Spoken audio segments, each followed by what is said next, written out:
Welcome everybody to Surveillance Report 57, where we are dedicated to keeping you private and secure with the latest news. This report recaps some of the most notable events in the last week, including a summary of Amazon's internal product launch conference, which is just dystopian as hell and kind of fun for us to cover. There's a couple of fun Misfits stories, and there's one privacy company who's giving back to the open source community that we're very excited to talk about, and there's lots of other news. Get ready for a fun week. I'm Henry from Techlore. I'm Nathan from the New Oil. And this week we have something a little bit different. So despite what some of you think, we don't have any sponsorships. We implement our own affiliate links and our own donation/support methods for you currently. We have been internally talking about ways to implement sponsors in a way that's completely conflict of interest free. In other words, we wouldn't be taking sponsorships from any privacy-oriented companies, maybe not even digital companies. We don't know yet. The point is, this is something we're internally discussing. But what I wanted to talk about is I wanted to ask for your feedback. How does this make you feel? The essential pros is it's an immediate boost in revenue for us, and we can do a lot of cool things. We might be able to publish more content and do more cool stuff. And the possible con is if you guys think that'll be a conflict of interest in any way. We would do things in a way that I can promise won't be a conflict of interest, but there's new people who might not believe that, and some of you might not just trust us, and we want to ask what we can do for you to trust us. So leave your feedback. If you're on YouTube, leave a comment. If you're not on YouTube and you're listening to the podcast, check out our website at techlore.tech, or you can visit Nathan's website on the New Oil. Both links are always in the description, and you can go ahead and go through the contact pages on both of those sites to let us know. We would love to hear your feedback, and thank you for any feedback you give. All right, with that taken care of, let's go ahead and jump into the news this week. And as always, we're going to start with our data breaches. We're going to start with Neiman Marcus, who had a data breach impacting 4.6 million customers. Neiman Marcus is a luxury retailer brand. Personally, I best know them for makeup, but I guess they sell a lot of other stuff too. The customer information that was impacted was, from what I understand, only from online accounts, and that included names, addresses, contact information, usernames, passwords, credit card numbers, expiration dates, gift card numbers, and security questions. It is not clear at this time if the passwords were hashed, what they were hashed with, any of that. Customers have been advised to reset their passwords, but that's the only step that Neiman Marcus has taken. They haven't offered any identity theft monitoring or anything like that. And unfortunately, this is not the first breach of this kind. Back in 2014, Neiman Marcus had a data breach that compromised over 1 million card numbers, 2,400 of which were later abused. I have a friend who used to work for Neiman Marcus. I texted her and shared this story, and her immediate response was, not surprised. So, yay. The next story. PortPass app may have exposed hundreds of thousands of users' personal data. PortPass is a Canadian proof of vaccination application, and this data breach specifically leaked email addresses, names, blood types, phone numbers, date of births, and photos of IDs like your driver's license and passports. So it includes essentially every single form of identifiable information possible out there outside of maybe your DNA. This is not a shocker. The CEO actually accused everyone else of lying and breaking the law instead of taking any kind of accountability, which is always just fantastic. Our next story comes from Coinbase, where hackers were able to bypass Coinbase's two-factor authentication codes to steal customer funds. The story says that more than 6,000 users had their funds stolen between March and May of this year due to a bug that allowed the bypassing of SMS two-factor. From what I could gather, SMS two-factor was affected, all the other kinds were fine. In a nice twist, Coinbase has promised to reimburse the users that lost money, but the lesson here is, number one, don't use SMS two-factor. I know for a fact that Coinbase offers software, so use software or even hardware if you use it and they offer that. And number two, keep your funds in a local wallet. Don't keep them in Coinbase. Move them to, Electrum or Trezor. That's the one. One of the hardware wallets or software wallets. Just anything offline, a local wallet. Our next story, a U.S. Army medical records technician has been sentenced for stealing $1.5 million by using veteran information from DoD, Department of Defense benefit websites. So this happened between July 2014 and September 2015. Headline kind of says it all. It was an insider who stole the medical records of more than 3,300 military members and defrauded up to $1.5 million in benefits. So the big story here, something I harp on a lot, beware of internal threat actors. This is why we preach like zero knowledge, zero access, email and cloud and all of it, because man, if they can access that information, they can abuse it. And our final data breach for the week comes from Navistar, who's confirmed a data breach involving employee healthcare information. So in May 2021, this data that was leaked and included full names, addresses, date of births, and social security numbers only for the employees of Navistar, though. And that's pretty much it. So just be aware that when you are being employed from somewhere, you're also trusting that company to protect your information. So even if you don't shop there and you just work for them, that's also another point of attack. And it's worth noting it was former employees, too. So just because you leave, that data is also, they keep it on record, and that's still vulnerable. F. Yes. Oh, man. With that, let's move on to companies, and we're going to start with Google. This is a little bit of a speculative story, but it's still worth having on your radar. The headline says, as Google sets a burial date for legacy Chrome extensions, fears for ad blockers grow. This is a story that's kind of kept popping up over the years, but now I think it's a little bit more tangible because, again, Google is actually setting a date for this. So Google has announced that Manifest version 2, which is a specification for browser extensions, will no longer be supported in Chrome after January of 2023, or in January of 2023. After that point, version 3 will be the new standard. Despite having been, quote-unquote, years in the making, according to the statement, and despite being touted as, quote, secure, performant, and privacy-preserving compared to version 2, critics are noting that version 3 has its own set of problems, including a lot of bugs that have never been fixed, despite being around for years and being reported. Among the many issues, the ones that are particularly noteworthy are the fact that it could break ad blockers, it could fail to wake up background pages, and it could cause issues with allowing extension developers to streamline their updates. Each one of those things, there's like 2 or 3 paragraphs kind of going into detail, so if you're curious, definitely check out that article. But this is something to have on your radar and just something to be aware of, especially if you make extensions, which we are grateful for if you do. We're going to move over to Apple now, and there's a new research article coming out that says when you ask apps not to track, some iPhone apps keep snooping anyway. So it's done by Lockdown and Washington Post, and they both found that when you ask apps not to track you, which was introduced in iOS 14, they start fingerprinting you in other ways. So they're essentially finding side channels of getting similar information. Subway Surfers, best game ever, for example, sends 29 data points to Chartboost, including your IP address, available storage, volume level, and battery level. And here's a direct quote. Among the apps Lockdown investigated, tapping the Don't Track button made no difference at all to the total number of third-party trackers the apps reached out to. And the number of times the apps attempted to send out data to these companies declined just 13%. So there was an improvement, but it seems like companies, as we expected, were still finding a way to work around this system, and it's not a foolproof way. It's unclear how this compares and contrasts to the other research we've seen, because we've covered other stories in the past showing that there's less ad revenue going on to the iOS platform, and there was actually a noticeable improvement in some of the privacy practices of apps. I guess the answer is likely is going to land somewhere in the middle, which is the number of times the apps attempted to send out data to these companies declined 13%. An improvement, just not very much. Our next story comes from Facebook. This is kind of a short story. It says they are pausing Instagram Kids and building better parent supervision tools. So I'm going to go ahead and quote the article. We believe building Instagram Kids is the right thing to do, but we're pausing the work. We'll use this time to work with parents, experts, and policymakers to demonstrate the value and need for this product. We'll continue to build opt-in parental supervision tools for teens.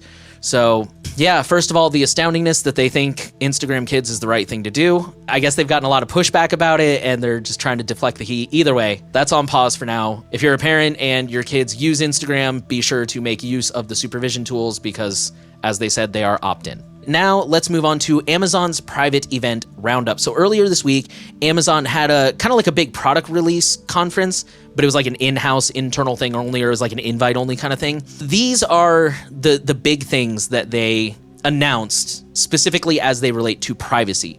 So first up, they announced the Halo View, which is a fitness tracker and a workout/nutrition service. So, it's their answer to the Fitbit, and it can come with the ability to track your nutrition and sign up for workout classes and stuff. They've announced a smart thermostat for $60, which is less than half of what most competitors are charging. So unfortunately, you make something cheaper and people are probably going to be more likely to buy it. This was designed in cooperation with Residio, who works with Honeywell, and it will be an Alexa compatible. The next thing, they made some additions to Ring. They are rolling out two-factor authentication and end-to-end encryption for everybody. Why the two-factor was not already standard is completely beyond me, but whatever. They have announced an always-home drone camera. This one doesn't seem like the worst thing that they could have come up with. So when you're not using it, it stays on the charging station and the camera is covered. So at very least, the camera couldn't record you if it wanted to. I don't know if it has any microphones. It can be triggered either by alarm sensors or by an app. So you can have it so that it only activates when you're not home, and then you turn on the alarm and something triggers the alarm. It'll get up, it'll fly around the house. It only records while it's in the air. And then, it'll send you whatever footage. So if somebody breaks in, it'll catch that on camera. Or if there's nothing, you'll be able to look at the footage and be like, oh, nobody's home. Oh man, I'm on a horror movie kick right now, and I can't wait until that gets used in a horror movie. Because it will. That'd be cool. Sorry. They've also announced the Ring Alarm Pro, which is $20 a month. It's basically just professional monitoring for your Ring doorbell. It does come with a Eero True Mesh Wi-Fi 6 router as a backup in case your internet goes out. It's basically just like a cell phone router. It comes with a free 3 gigs of data. And then, of course, if you pay more, you can add more data. There's a Ring job site security thing. There's Ring Virtual Security Guard, which is kind of like the Alarm Pro. It's a third-party monitor, but they can talk to people. I guess it's if you're too busy to answer the doorbell because you're at work, then you can pay for this and somebody else will ask them why they're there. It is live only. They cannot view old footage. And finally, they've added a package and custom event alert. So if somebody drops off a package, you'll get an alert. Or you can say, hey, when my kids get home, send me an alert. And then the last thing is Astro, which is a robot that a lot of people compared to the Jetsons. It wanders around the house, it follows you like a lost puppy, and it can also be interacted with, just like an Amazon Echo. You can tell it to play music or whatever. You can tell it to go tour the house and make sure the kids aren't locking each other in the closet. I don't know, but yeah. Anything you want to add to all those, Henry? Yeah, a couple things. One, on Astro, the little robot thing, there was some leaked documents from a person who worked on Astro. They helped develop Astro. And they said, quote, Astro is terrible and will almost certainly throw itself down a flight of stairs if presented the opportunity. Beautiful. The person detection is unreliable at best, making the in-home security proposition laughable. So I'll make sure to give that to you in the sources. But this is an article that came out with some leaked documents from someone who worked on it. And they're pretty much this is absolute garbage. And a second thing I want to say is, if you check the prices for all of this stuff, this is typical of Amazon strategy. Everything that Amazon sells that's IoT related undersells the competition significantly. In fact, I think I've seen some articles that Amazon sometimes takes a hit on these devices. So they'll actually sell them for less than they're worth to make. And the reason for that is Amazon wants to be the first people in the IoT world. They want everyone to have the Amazon devices and be in this Amazon ecosystem so that eventually they can flip the switch and they can start charging more, or they can, maybe this is all for data. We don't know. But long story short, this is a very strategic business decision on Amazon's point to undermine and undersell pretty much everything else on the market right now, which is what Amazon does with everything, but especially with this. We have a few more company stories. First up, Cloudflare is taking a shot at email security. This is more aimed at businesses, but essentially you'd add Cloudflare on top of your current email address, so all your emails would go through Cloudflare first, and this is done to try to catch targeted phishing attacks. It reduces the effectiveness of address spoofing, and it mitigates fallout if a user does click a malicious link. So it's kind of a security perk at the expense of having to give all of your emails to Cloudflare. There's also Cloudflare Email Routing and Email Security DNS Wizard, which allows users to send emails to Cloudflare first for vetting and analysis. So it's pretty much a security feature. And something that I wanted to note is this seems like an ongoing surge that we've been seeing lately of several new privacy and security products aimed towards improving email. So DuckDuckGo released their stuff recently for the private relay. Apple, that's what Apple calls it. Apple calls theirs private relay. Apple has their own email protection services. DuckDuckGo just introduced theirs. Cloudflare is getting in on this. And obviously with the smaller projects like Simple Login and Anon Addy, but essentially we're seeing a lot of momentum in the email space right now in terms of trying to improve on what is email. I can already hear the people in the comments that are like, email's not secure, as if that's going to stop people from using it. We didn't say that. We're just saying people are improving on it, but they will still say that. And when you leave that comment, I'm going to heart it for you. Okay, our next story is also from Cloudflare. This is another one of those things where I don't fully understand this, and I'm probably going to screw this up, so I apologize for anybody who does understand this. The headline says, announcing the Cloudflare Distributed Web Gateway's private beta, unlocking the Web3 metaverse, and decentralized finance for everyone. I know in the past we put out a call for somebody, if you understand what Web3 is, to explain it to us. The best I've been able to make sense of it is it's just kind of like a decentralized web, more or less. And this paper, or this blog post, does go into some pretty decent detail, actually, of how Web3 works, and I think they even talk about the IPFS and just all of this stuff. And basically what they're saying is, to quote the article, they say, these technologies have a high barrier to entry for the average developer. You have to understand how to run distributed nodes, set up in esoteric developer environments, keep up with the latest chains just to get your app to run. That stops today. So basically what they're trying to do is they're trying to make Web3 and all of this futuristic future of the internet much easier to deal with. So if you are a developer and that is something that interests you, go ahead and check out this beta.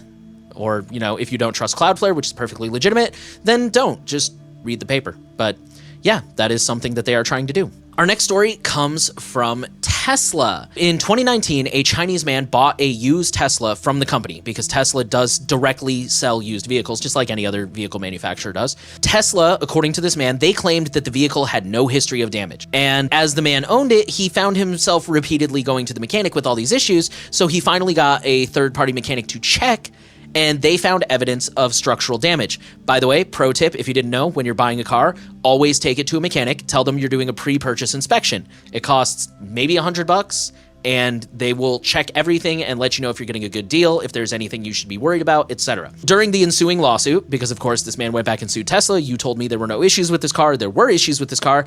Tesla had proof that the car had been damaged. It was turned over as part of this investigation, and they were ordered to not only refund him, but pay him an extra 3 times the car's value in damages. Since then, this case is closed, mind you. Since then, the man has posted on social media on, I believe it's Weibo, is Chinese, it's kind of like Chinese Twitter, I think, or Chinese Facebook. Anyways, he's been posting on there about this story. He's understandably upset.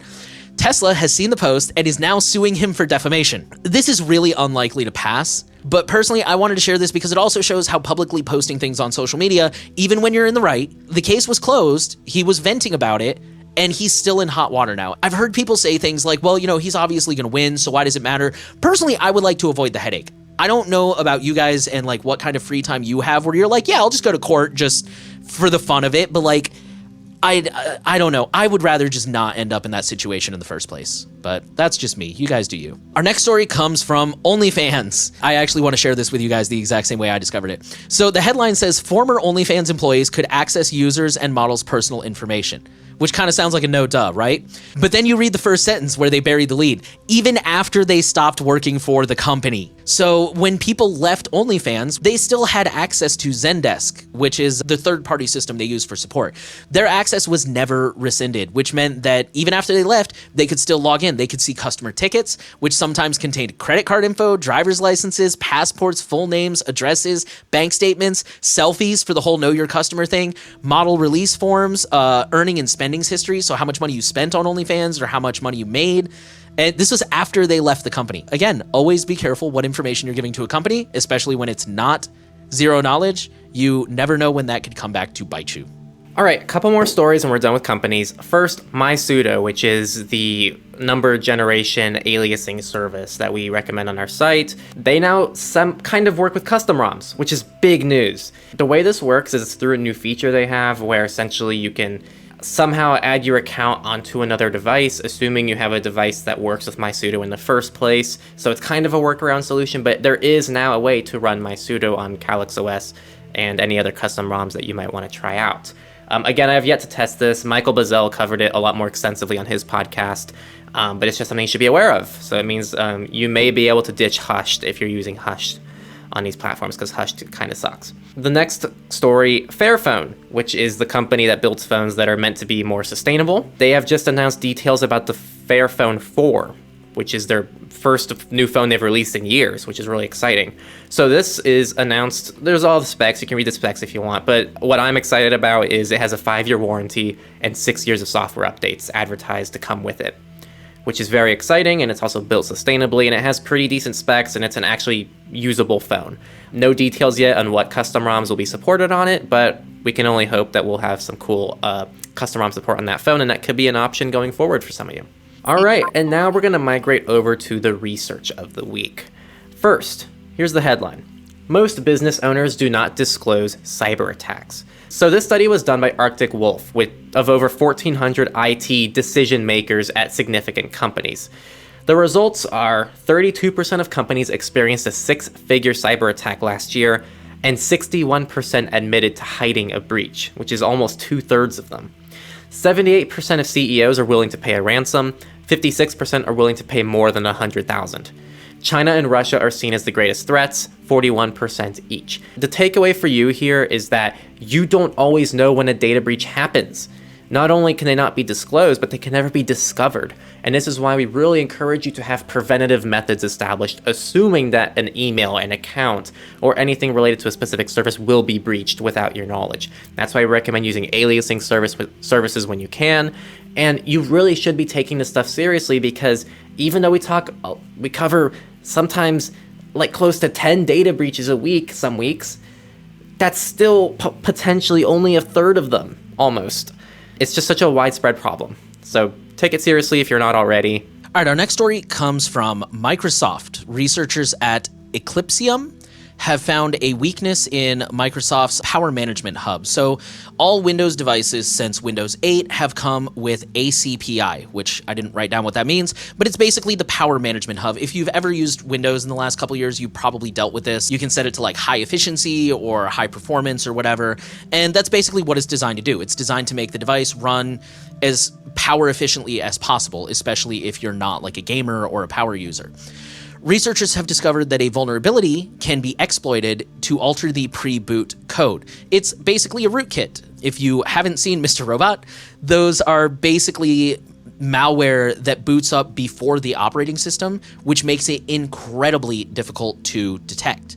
This vulnerability can be exploited either locally, remotely, or via supply chain. Microsoft is recommending that until they are able to roll out a fix, you use the Windows Defender application control to limit what is allowed to run on your device. There are links in the article, several links in the article taking you to that page and how to do that if you are a Windows user. Our next story will go to Apple, where researchers have found that AirTags are not as secure as Apple normally has for their standards, and enables what they're calling a Good Samaritan attack. So we've talked in the past about AirTags. They're these cheap little, I think they're like $30, cheap little tags that you can put it on your keychain so you stop losing your keys, or you can put it on a backpack.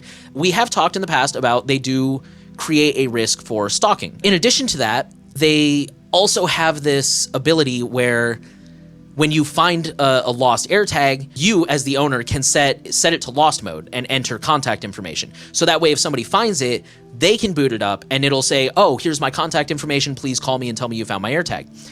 Unfortunately, when you put in your contact information, it's not limited. So you can hypothetically enter malicious code, which means that when the person finds the tag and scans it to see who it belongs to, the code can redirect them to a malicious site, it can inject malware, it can be used for phishing, all kinds of things. So yeah, right now they are calling on Apple to tighten that up and have better controls on what information you can put in the field. Maybe limit it to like an email address or a phone number, and that's it, no code. Another Apple news, Apple Pay with Visa was hacked to make payments via a locked iPhone. So I'm going to quote the research. An attacker who steals a locked iPhone can use a stored Visa card to make contactless payments worth up to thousands of dollars without even unlocking the phone. The problem's due to unpatched vulnerabilities in both the Apple Pay and Visa systems. Visa said that Apple Pay payments are secure and that any real-world attacks would be difficult to carry out. The team explained that fraudulent tap-and-go payments at card readers can be made using any iPhone that has a Visa card set in Express Transit mode. Express Transit allows commuters to tap their phones on a reader to pay their fares without unlocking the device. So this is still unpatched, and I'm a bit lost on the details on how severe of an issue this is, on whether or not it's something that's going to impact you, unless you have that setting enabled. From what it sounds like, when I read the article, it sounds like it's probably not an issue for most people. So the express transit thing, they said in the article that that's for commuters like, subways like New York and London, so that when you're going through the turnstile, you can just tap and go and you're not holding up the line. I'm not really sure how likely it is because, Visa, of course, said, oh, it's very difficult to do, but of course they're going to say that. It sounds like it's probably not hard to do, but it does sound like it's fairly unlikely unless you have express transit mode set up. Got it. That's what I took away from it. I'm not totally positive, to be honest. Cool. So our next story comes from Kraken Security Labs. Yes, the same Kraken who is a cryptocurrency exchange, so they would be qualified to talk about this. They have found vulnerabilities in a commonly used Bitcoin ATM. They found issues in the General Bytes BATM2. These included default admin QR codes, a lack of a secure boot mechanism, and, quote, critical vulnerabilities in the ATM management system, unquote. They suggest only using crypto ATMs in locations and stores that you trust. So, make sure that they've been around for a while, you know they're reliable, they get service. Check for protections. They mentioned specifically things like security cameras. Do they have a good, clear view of the ATM, which makes it less likely that someone has tampered with it. Our next research story comes from Mozilla, who has done the usual checking the list of breached passwords lately to see trends, what kind of bad passwords are people using. Looks like they're changing. We're moving away from password 123 and stuff like that. Unfortunately, we're still using bad ones. Superman, Batman, and Spider-Man are all dominating the list of leaked passwords, according to Have I Been Pwned. So just a reminder, use strong, unique passwords. Even if you're going to use a passphrase, don't stop at Superman. That's not a passphrase. And our last research story is uplifting news. Consumers are becoming more active in protecting their privacy. Cisco did the 2021 Consumer Privacy Survey. They asked 2,600 people across 12 countries. 86% of people said that they care about their data. 79% said they are willing to act to protect it, but only 54% think that they are effectively able to protect their personal data. So stuff like this, be sure to spread it around to people. Let them know that it is possible and it's not as hard as they think. For people who have not acted or feel like they haven't done enough, the reasons they've cited are it's too hard to figure out what companies are doing with their data. That was 75% of people. And 47% of people consider it necessary to trade data for services. So, they say, well, if I'm using YouTube, of course they need data to perfect their algorithms, which suck anyways. Of those who did act to protect their data, 33% of people left social media over privacy concerns. 28% left internet service providers. I'm assuming they don't mean left completely. I think they mean switched internet service providers, but if they left completely, go for you. That's hardcore. 19% left a specific retailer, 19% left a specific credit card provider, and 18% left a bank. People are acting, people are concerned. A lot of them just don't know where to go. So if you have friends that say that they are concerned about this stuff, be sure to point them to a good source. And with that, let's move into politics. We will start with the federal prisons who are switching to scanning mail in what is being called a surveillance nightmare. I know I've mentioned this in the past. Author Cory Doctorow calls this the tech adoption curve, which is where they roll out invasive, unethical technology like this on the marginalized people that no one pays attention to, like prisoners or foreign combatants and stuff like that. But then over time, it bleeds here into everyday life, and we have definitely seen that happen. So it's worth being aware of this. Prisons are increasingly using services that will open the mail and photocopy it before delivering it to inmates. They are citing bogus concerns about drugs being sprayed onto the letters and affecting the guards. The reason I say that's bogus is because the article says they were not able to find any evidence that has ever happened, ever. Kind of like people hiding drugs in Halloween candy. Doesn't happen, in case you didn't know that. These photocopies are then retained for at least 7 years, frequently more. The company they talked to said they've been around for 10 years and never tossed anything. And the intelligence gathered from them is stored by the prisons. And that's one of their selling points. They tell the prisons, they're like, we can store this stuff and turn it over to you. Addresses, contacts, even device information if somebody uses the contractor's mail tracking system. I'll just leave it at that. This is really unsettling. And on a topic of unsettling, the next story is kind of on that note too. When the FBI seizes your messages from big tech, you may not know it for years. This is a report that's talking about gag orders on big tech. In the last 6 months of 2020, Facebook received almost 62,000 government requests for user data in the United States. Almost 69% came with secrecy orders. Meanwhile, Microsoft received between 2,400 and 3,500 secrecy orders from federal law enforcement each year since 2016, or about 7 to 10 per day. According to another testimony, Google and Apple declined to disclose the number of gag orders they've received, but in the first half of 2020, Google said US law enforcement made close to 40,000 requests for information and about 85,000 accounts, with many of the requests targeting multiple accounts. Apple said it receives a little over 11,000. The practice is going to extend back to the 1986 Electronic Communications Act, but it's been exploding ever since 9/11. That is the story. There's not like a massive takeaway outside. There is a lot more surveillance happening behind the scenes through these centralized entities because it's so easy to tap on a centralized company that has to respect laws for information. Our next story comes from Privacy International. The headline says, PI joins civil society in concerns over Mexico's World Bank-funded digital ID scheme. I can already hear all the conspiracy theorists. The basic takeaway of the story, the World Bank is offering $225 million to Mexico if they introduce biometric ID cards.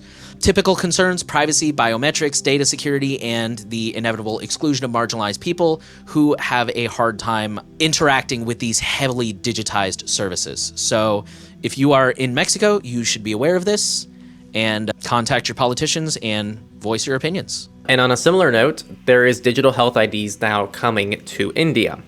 So the Prime Minister of India has announced an initiative to digitize and unifies India's healthcare. This is going to include digitizing health records and rolling out a digital ID that's going to allow any citizen in the country access to healthcare. I don't know, this so far just based on what's being said, this seems semi-valid, but of course this is going to have a lot of concerns. The ID number is created using a person's basic details and a mobile number, I don't know what that is. Aadhaar? I think that's kind of like a social security number, maybe?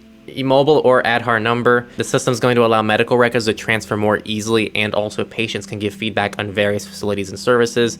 The article says the data is obviously owned by the individuals and consent can be withdrawn at any time, but we're naturally going to be skeptical of that kind of statement.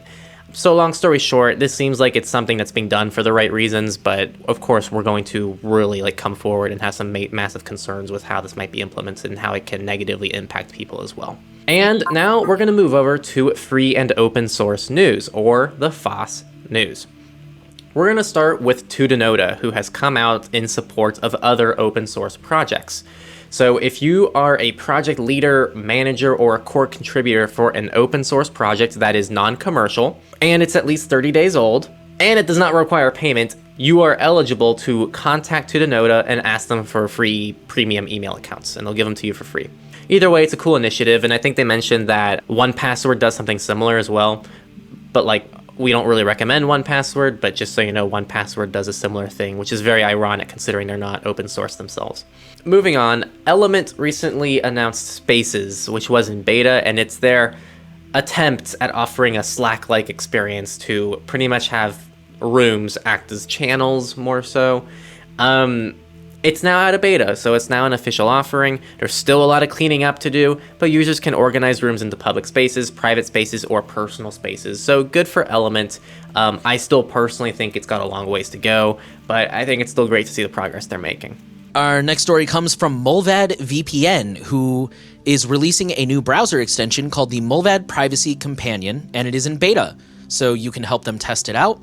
It is designed to quickly and easily help users install various extensions they recommend, disable WebRTC, route your browser through a SOCKS 5 proxy, and reduce CAPTCHAs. I was curious exactly what extensions they recommended, so I went ahead and installed it. It recommends uBlock Origin, HTTPS Everywhere, Privacy Badger, and Cookie Auto Delete. So personally, I don't think that part is really all that stellar, but I do think it's pretty cool that it gives people an easy way to disable WebRTC, hopefully reduce CAPTCHAs, and I don't understand the SOCKS 5 proxy thing, so I didn't even touch that. If you disagree with me, which is totally fine, and you think this is super awesome, it is in beta. Please go help them make it better and test it out. And then our last FOSS story, GNOME 41 is out. This author wrote a pretty stellar review of it. He called it the next generation Linux laptop. So yeah, if you're a GNOME user, go ahead and upgrade and check that out. Now onto the Misfits, and this is kind of a fun one. So many of you know about the Internet Archive's Wayback Machine, where you can load up what a website looked like at any point in time if someone took a snapshot of it. So you can go online and do techlore.tech and you can see what our website looked like 4 years ago. Don't do that, but you can do it. They have introduced a new tool called the Way Forward Machine. And it's kind of a demo kind of tool, and all it does is it makes your website have tons of ads and blockers and like facial recognition stuff. It just futurifies in a dystopian way your website to mimic what the internet could be like in 2046. So it's just a fun tool. I think it's something fun to send to your friends, maybe, to be like, oh, look, this little site like tries to mimic what's going to happen in the world in 15, 20 years. I don't know. That's it. Just check it out. It's kind of fun. Our next story is a little less cheeky. It says the rise of one-time password interception bots. The number of malicious attacks are on the rise, designed to fleece people out of their one-time passcodes. This attack does hinge on the presumption that the attacker already has your username and login.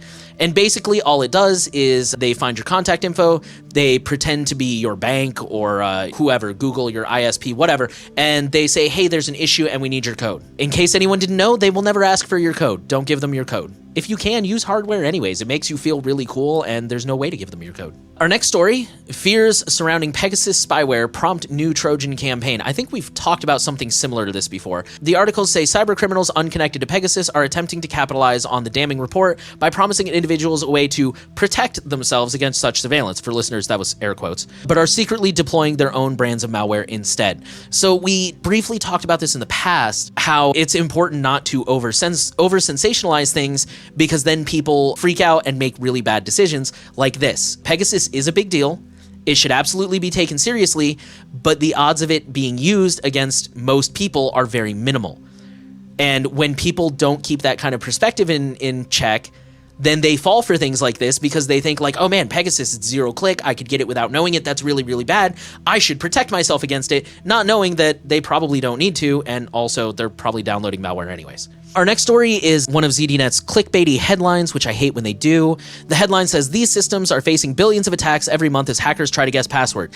These systems are remote desktop protocol. That's really all it is. To quote the article, computer networks are being aggressively bombarded with billions of password guessing attacks as cyber criminals attempt to exploit the growth in remote desktop protocol and other cloud services in corporate environments. Just know that password spraying is on the rise, especially as work from home and cloud services are on the rise. As always, use good passwords, use two-factor if it's available. Up next, a hospital is arguing that a baby who died in 2019 was a direct result of ransomware. If this is true, this could be the first death that's been attributed directly to a ransomware attack. It also calls into question if the hospital is liable because they didn't have good enough security. So this just kind of introduces a whole new can of worms that we as a society need to unpack. But that's the story. We might have our first death due to ransomware. Our next story, the headline says a prominent anti-vaxxer gave out his phone number at a rally because he, quote, has nothing to hide. 2 days later, he's begging people to stop calling him. The headline says it all. This dude was at a rally and he's trying to connect with other anti-vaxxers and trying to support them, so he gave out his phone number. He did say he has nothing to hide. He's like, unlike politicians, I have nothing to hide, so here's my number. I've said it before, if you're anti-vaxxer, whatever, you do you. I'm not trying to make fun of him or anti-vaxxers, but I think this story is funny because it illustrates the nothing to hide fallacy and how it is a fallacy. When he gave out his number, I'm sure he had nothing to hide, but now it's gone viral, and now people who disagree with him, whether they're right or wrong, are abusing it and they're harassing him, and I think this number's even been reported to some hotlines. Again, whether he deserves it or not, this dude is really suffering, and just because you don't have something to hide today doesn't mean you won't have something to hide tomorrow, and you never know when something totally innocuous you do could be abused and come back to bite you. So please stop saying you have nothing to hide, because you do. You just may not know it yet. Next, a fun story to remind people to be careful what information they unknowingly reveal online. It's a theme today. Someone shared a brief clip on TikTok of experimental military stealth aircraft technology. Viewers were able to cross-reference buildings in the shot with Google Earth to determine exactly where it was taken. So, again, this was just a little minor thing someone did, and the internet did what the internet does, and they were able to track down exactly where the location was, and that is now going to be another dangerous situation. That dude is scrubbing a lot of toilets right now. Assuming they're not actually taking legal action, because if it's experimental technology, that's probably classified. It probably should have never been on the internet in the first place.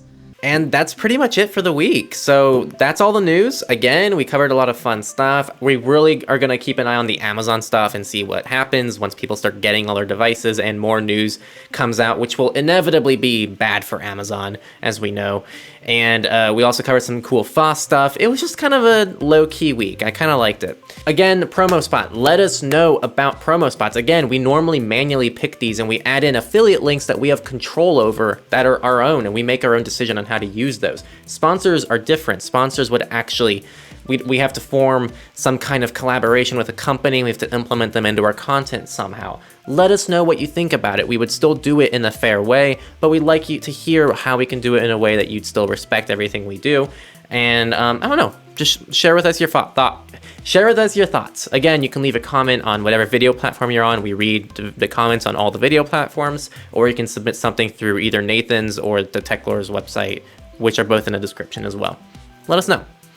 Again, we thank you for listening to Surveillance Report. We're happy to know you're staying safe out there. The final thing we ask everyone to do is to share our podcast around, right? Like, make a difference by sending it to people you know and sending maybe a story that's relevant to a person you know.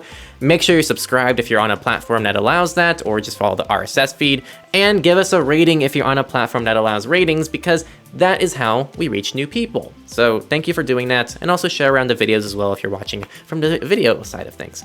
Thanks again for listening, and see you next time.